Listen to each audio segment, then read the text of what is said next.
ലഹരിക്കെതിരായ Toofan the narco hunt പദ്ധതിക്ക് പിന്തുണ തേടി അയൽ സംസ്ഥാനങ്ങളിലെ മുഖ്യമന്ത്രിമാർക്ക് മുഖ്യമന്ത്രി വി ഡി സതീശൻ കത്തയച്ചു.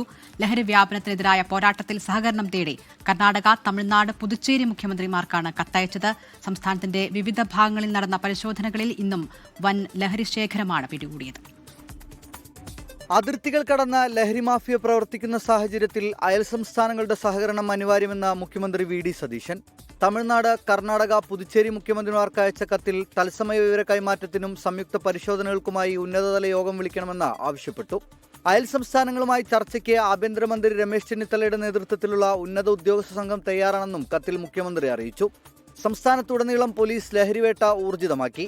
തിരുവനന്തപുരം തൈക്കാട് അതിഥി തൊഴിലാളികളുടെ താമസ സ്ഥലത്ത് നിന്ന് റെയിൽവേ പോലീസ് കഞ്ചാവ് പിടികൂടി.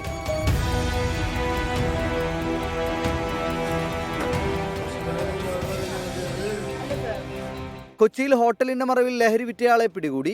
3 ഗ്രാം MDMA-യുമായി മുഹമ്മദ് യൂസഫാണ് പിടിയിലായത്.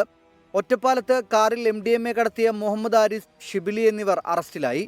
കോഴിക്കോട്ട് വാഹന പരിശോധനയ്ക്കിടെ ഹെറോയിനും MDMA-യുമായി 2 പേർ പിടിയിലായി. കാസർഗോഡ് മൈലാട്ടിയിൽ 25 ചാക്ക് നിരോധന പുകയില ഉൽപ്പന്നങ്ങളും പോലീസ് പിടിച്ചെടുത്തു.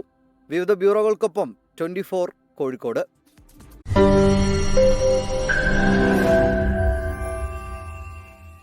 ലോകത്തെവിടെയായാലും ഏത് സമയത്തും 24 വാർത്തകളും ഓഗ്മെന്റഡ് റിയാലിറ്റി പാക്കേജുകളും എക്സ്പ്ലെയിനറുകളും വിശദമായി കാണാൻ ഞങ്ങളുടെ യൂട്യൂബ് ചാനൽ നിങ്ങൾക്ക് സബ്സ്ക്രൈബ് ചെയ്യാം.